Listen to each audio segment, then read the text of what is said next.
না, আমার কোনো বডি ল্যাঙ্গুয়েজেরও কোনো প্রবলেম নেই। আমি আমার মতো, আমি আমার জায়গা থেকে এক্কেবারে পারফেক্ট। এটা ধারণ করার বা নিজের চোখে দেখার বা সয়ে যাওয়ার যে বিষয়গুলো আছে, আপনারা ভালো করে খেয়াল করলে আপনারা ডেফিনেটলি ব্যাপারটা ক্লিয়ার হয়ে যাবে। That's it. আমার মনে হয় যারা এই কাজগুলো করছে তারা নতুন করে, আমার কাছে কিছু এক শ্রেণীর মানুষ নতুন করে আরব খানকে দেখছে। আর যারা দীর্ঘদিন ধরে দেখে আসতেছে না, তারা বিষয়টা সব জানে, আমার জার্নিটা।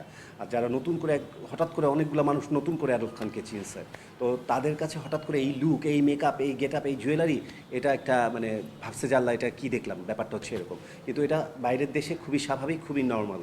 হ্যাঁ, খুবই নর্মাল।